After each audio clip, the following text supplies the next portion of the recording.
Baik, bismillahirrahmanirrahim. Assalamualaikum warahmatullahi wabarakatuh. Alhamdulillahirabbil alamin wassalatu wassalamu ala asyrafil anbiya'i wal mursalin sayyidina wa maulana Muhammadin wa ala alihi wa sahbihi ajma'in amma ba'd. Rabbi shrah li sadri wa yassir li amri wahlul 'uqdatam min lisani yafqahu qawli. Hadirin rahimakumullah, para santri pesantren At-Taqwa, para mahasiswa At-Taqwa College, para guru, para wali santri, ya, pendengar Radio Dakta Bekasi, Radio RDI Malang, Radio Dakwah Islam Malang, Jamaah Masjid Al-Ihsan Bekasi, dan para pemirsa dimanapun berada. Alhamdulillah hari ini ya, tadi mungkin yang menyimak tadi sudah kita sudah siaran ulang untuk materi ke-17 taat pada orang tua, ya, sebagai satu revisi. Saya ulang lagi dari materi kemarin, ya. Tidak ada yang prinsip hanya saya salah. Menurut saya salahnya ya penting untuk diluruskan, karena saya menempatkan ayat 14 dari surat Luqman, ya bunayya, ayat 16 dari surat Luqman, ya bunayya innaha intakum mithqala habatin min khardalin fatakun fi sakhratin aw fis samawati aw fil ardi ya'ti bihallah innallaha latifun khabir. Itu pada rekaman siaran yang kemarin saya sebut itu ayat 14 itu. Ya, astagfirullah, saya lupa betul bahwa itu adalah ayat 16 dari surat Luqman, ya. Ya silahkan yang menyimpan rekaman yang kemarin, lebih baik di-delete, ya, lebih baik. Jadi pakai rekaman yang baru yang tadi, yang ke-17 itu, bagaimana mendidik anak supaya beradab kepada orang tua. Nah, pada kali ini, ya, pada Kurma Langka, topik yang ke-18 ya hari ini, itu kita akan membahas khusus surat Luqman ayat 17. Ya, surat Luqman 17 ini sangat relevan, sangat mendesak menurut saya untuk kita renungkan. Hadirin rahimakumullah, ada saya sering sampaikan di mana-mana, bahkan waktu dulu saya pidato pembukaan Munas CSIT, ya, Jaringan Sekolah Islam Terpadu tahun 2013. Kalau nggak salah Munas CSIT yang ketiga di Palembang, di Stadion Jakabaring Palembang 2013 itu, saya waktu itu mengingatkan pada sekitar ribuan guru yang hadir di sana gitu kan, karena waktu itu anggota CSIT, Jaringan Sekolah Islam Terpadu, itu sekitar 1.700-an. Mungkin sekarang ini tentu sudah di atas 2.000, ya. Waktu itu saya sampaikan pada teman-teman di lembaga pendidikan, kita bersyukur, saya bilang, ya, kita bersyukur pada Allah SWT bahwa dalam 25 tahun ya terakhir ini ada satu aspek dakwah yang masih bisa kita banggakan, ya, yaitu aspek pendidikan.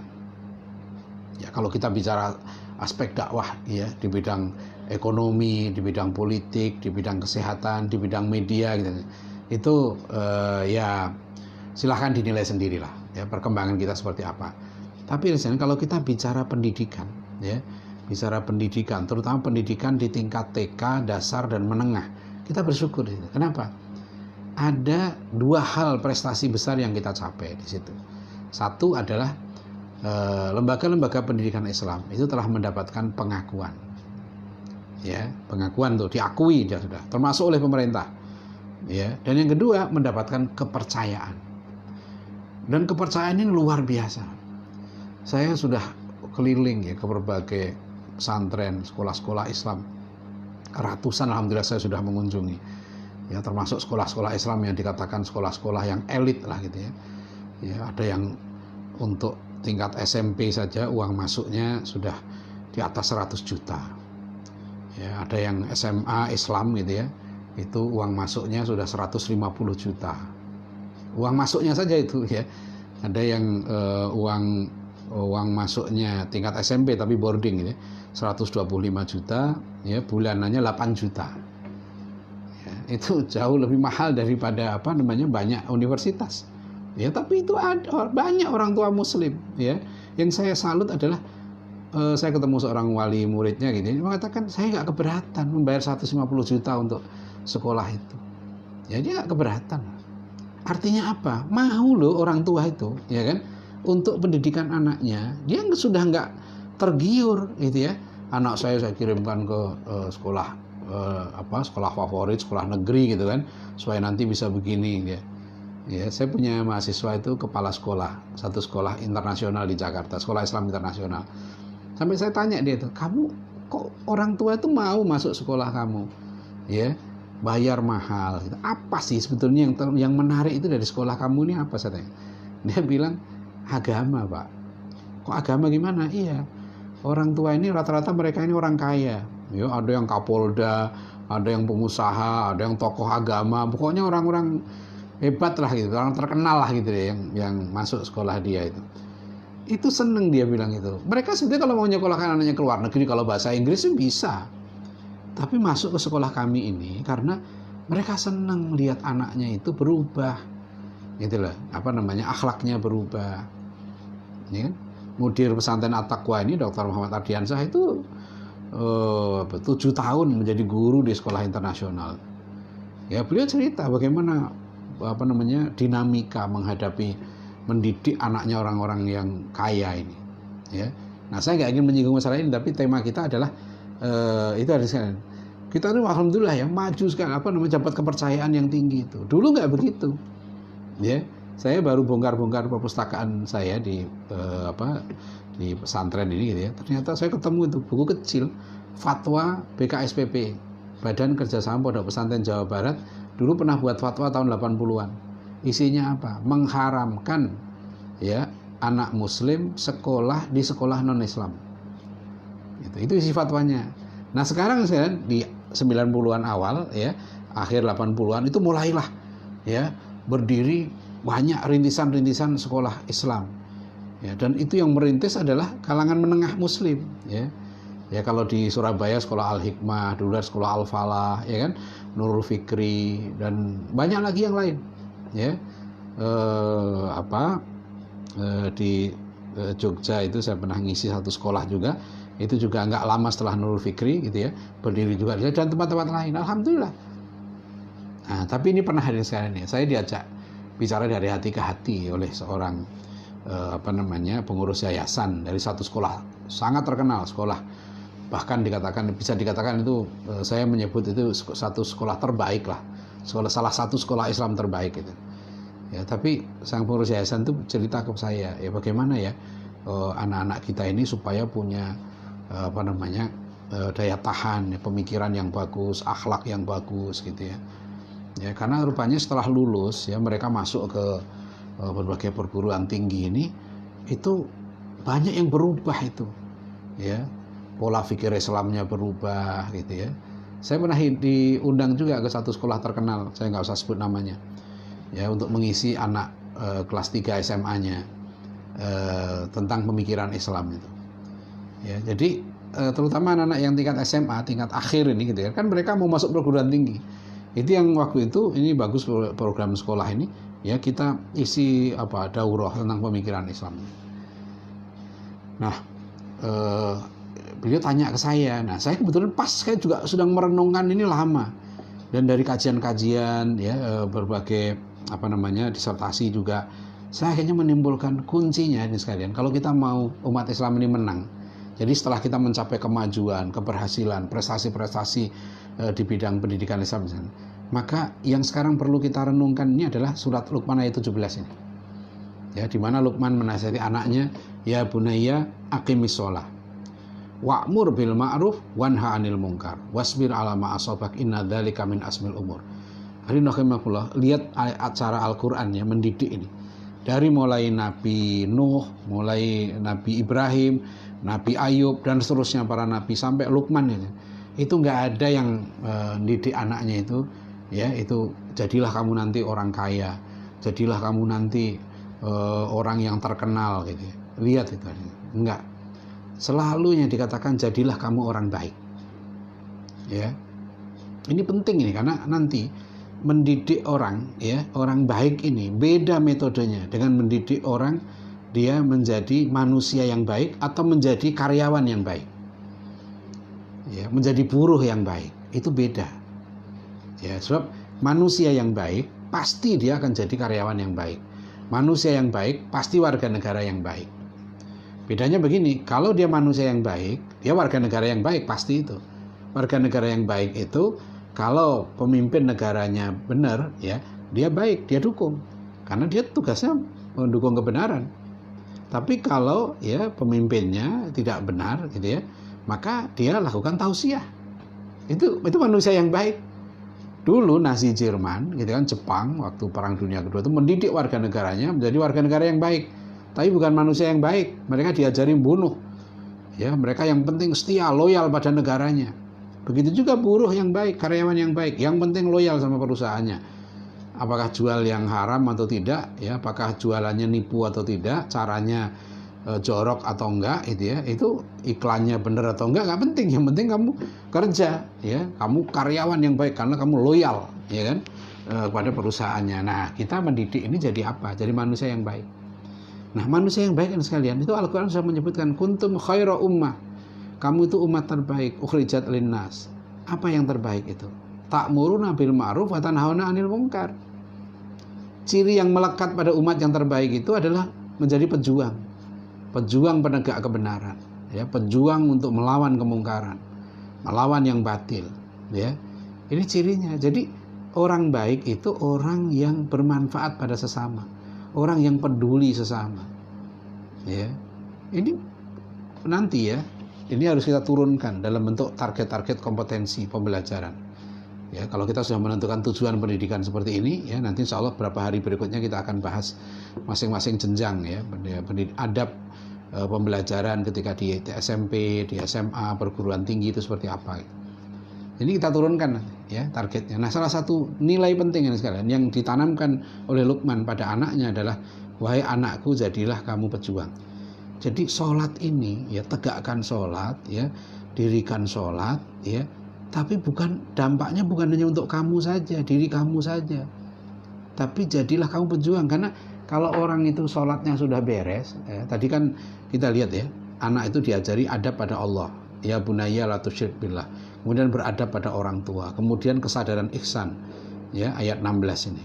Ayat 17-nya mulai nih, anak Luqman mulai mendidik anaknya apa? Kamu mantapkan sholat kamu nih. Sholat yang benar. Ya, sholat yang benar. Sholat yang benar itu berarti nanti mencakut toharohnya benar, wudhunya benar gitu kan, syarat rukunnya benar, tumakninahnya, khusyuknya benar nih. Dampaknya kemudian jadilah kamu pejuang. Wahai anakku, kamu berjuanglah, ya. Kamu berjuanglah. Jadi cita-cita menjadi pejuang ini harus terus ditanamkan. Jangan cita-cita materialistis. Ya, sudahlah itu tadi pagi ada talk show dengan satu sekolah di Tuban gitu ya, dengan guru-gurunya gitu ya.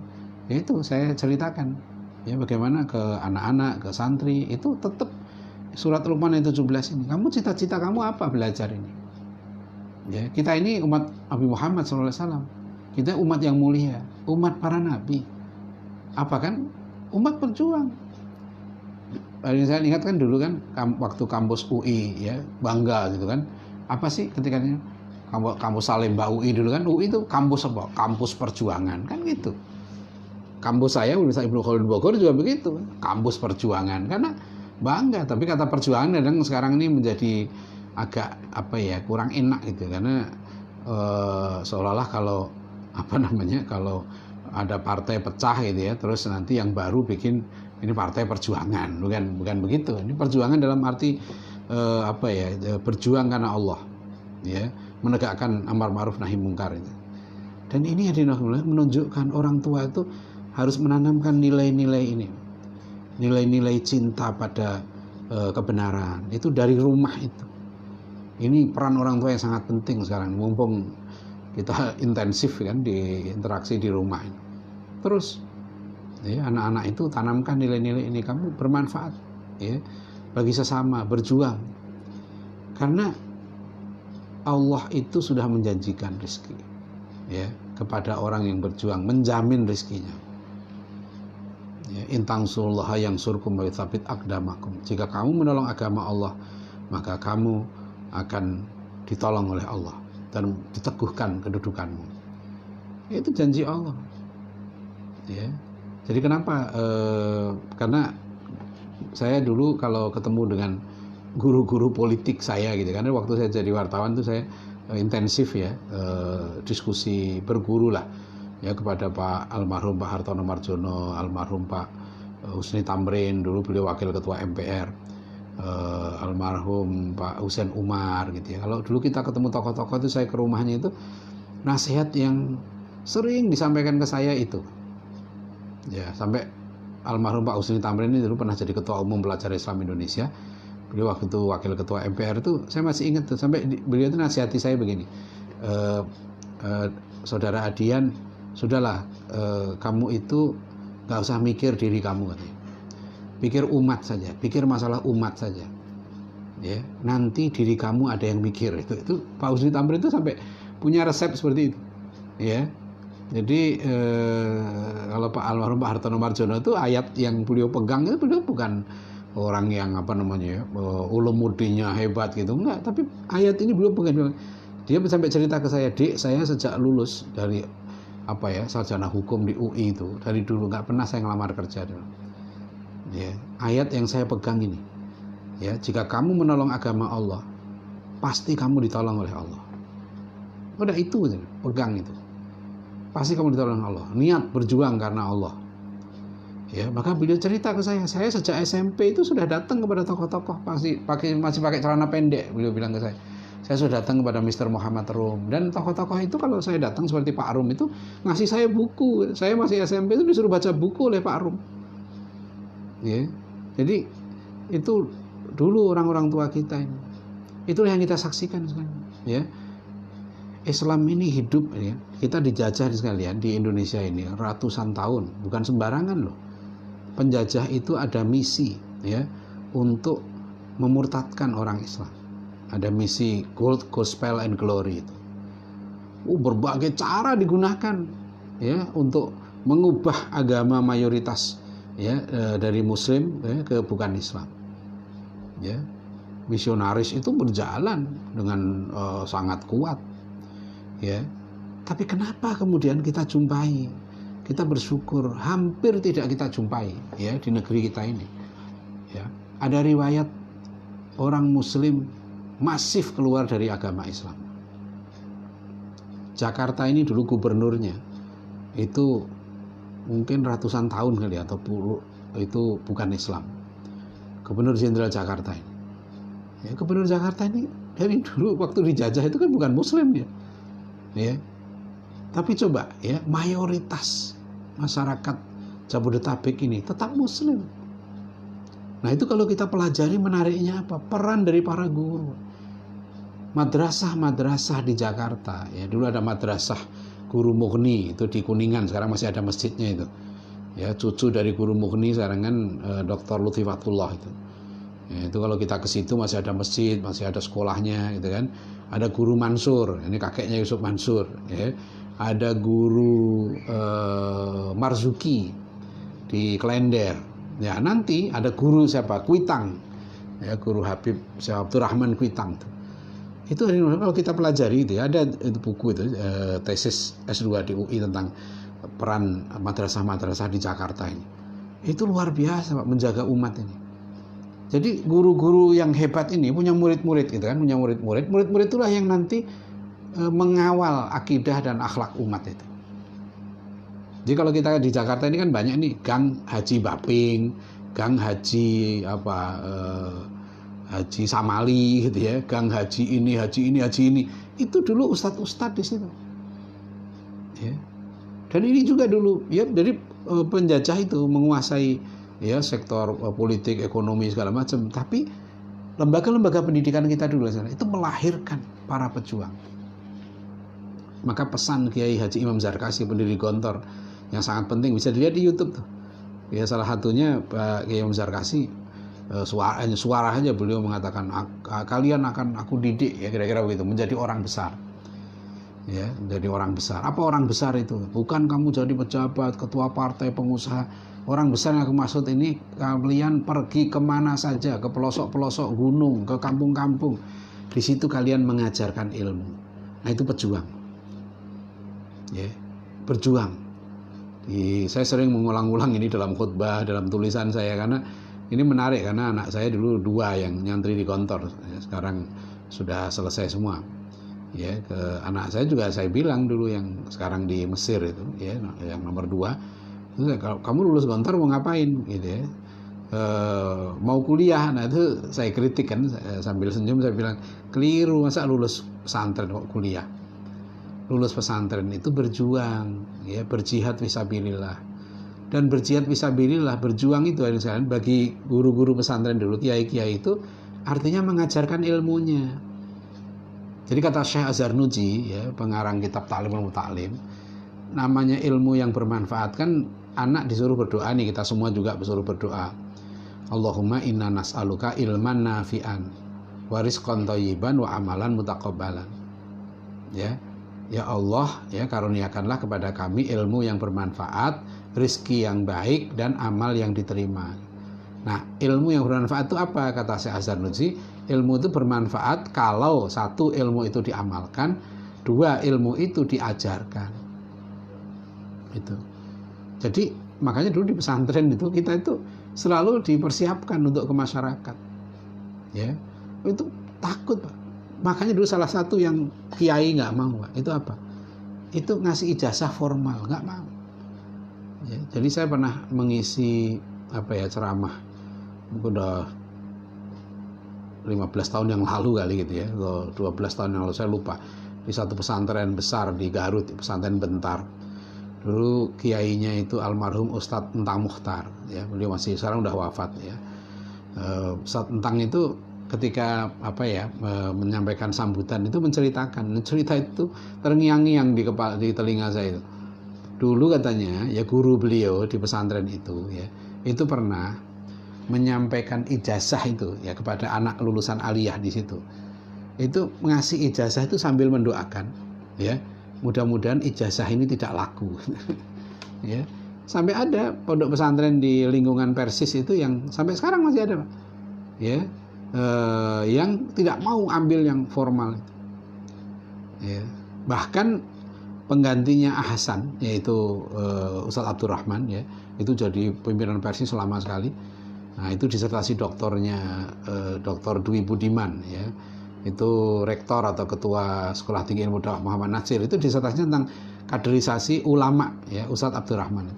Ustadz Abdurrahman ini yang tokoh Persis ini, muridnya Hasan, itu salah satu konsepnya, nggak mau, dia tidak ingin murid-muridnya itu kuliah di perguruan tinggi, ya, itu karena beliau takut beliau tuh gini, takut nanti ilmunya ini nggak manfaat, karena niat mencari ilmunya itu nggak benar, ya, nyari ilmunya niatnya untuk cari ijazah, ya, jadi bukan nyari ilmu untuk diamalkan, untuk dijadikan bekal dalam perjuangan gitu. Nah, ini dulu para ulama hati-hati sekali dalam soal seperti ini. Ya, jangan unggul-unggulan, jangan merasa hebat-hebatan gitu, tapi bagaimana ikhlas mencari ilmu. Karena tujuan cari ilmu untuk jadi pejuang itu. Nah, ini kunci, ya, kuncinya. Amar ma'ruf nahi mungkar ini, ya. Saya bilang ke pengurus yayasan satu sekolah terkenal ini, mungkin Pak, saya bilang ini perlu kita renungkan ayat 17. Karena sekolah kita rame, pesantren kita rame, kampus kita rame gitu. Tapi kenapa kita ini kalah di media, kalah di ekonomi, kalah di politik, kalah di sektor hukum, ya? Kenapa begitu? Karena yang kita lahirkan bukan pejuang. Kita melahirkan orang-orang yang materialistis, mimpinya dunia. Sedangkan Rasulullah sudah mengingatkan, idza 'azzamat ummati ad-dunya nuzi'at minha haibatul Islam. Apabila umatku sudah memuja dunia, maka akan dicabut kehebatan Islam itu. Wa idza tarakat al-amra bil ma'ruf wan nahya 'anil munkar hurimat barakatul wahyi. Apabila umatku sudah meninggalkan amar ma'ruf nahi munkar, kata Rasulullah, hurimat barakatul wahyi.